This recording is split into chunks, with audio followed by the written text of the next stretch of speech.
Immortality.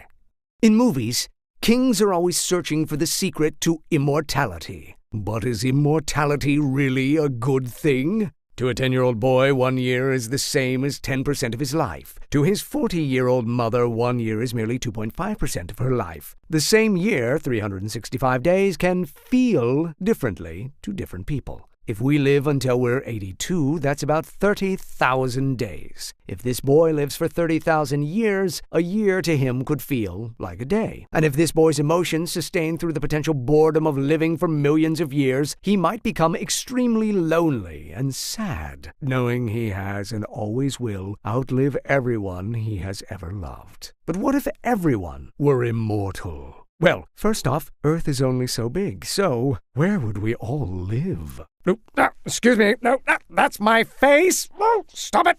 Pardon me.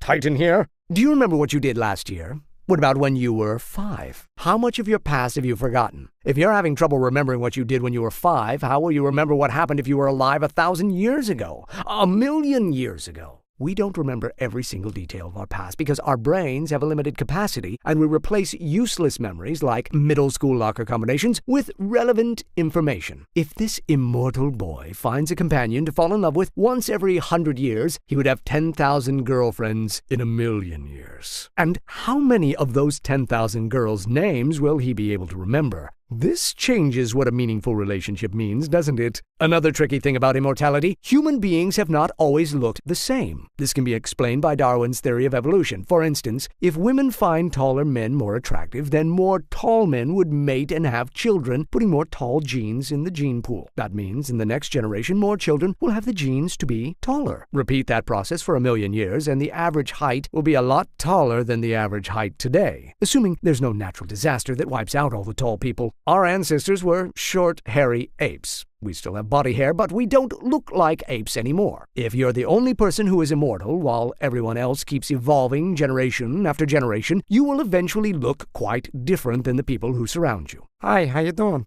If one of our ancestors' apes is still alive today, how many people will make friends with it instead of calling the Museum of Natural History? Ugh. And one more physical consideration for immortality: scars. After all, immortality doesn't automatically translate to invincibility. It just means you cannot die. But it doesn't guarantee what condition you'll be alive in. So, look at your body and count how many scars you have. If you have made this many permanent scars within your life, imagine how much damage you would have if you were 1,000 years old. Now, there are approximately 185,000 amputation-related hospital discharges every year in the U.S. These injuries are due to accidents or illnesses. Certainly, the percentage is low comparing to the total population if you only live for 100 years. However, if you've been alive for over 1,000,000 years, the odds of still having all your limbs are pretty slim. What about little accessories like your eyes, your nose, your ears, fingers, or toes? What about your teeth? What are the odds of you keeping your dental health for 100 years? 1,000 years? 1,000,000 years? You might end up looking like a horribly scuffed up Mr. Potato Head with missing pieces and dentures. So, are you sure you want to live forever?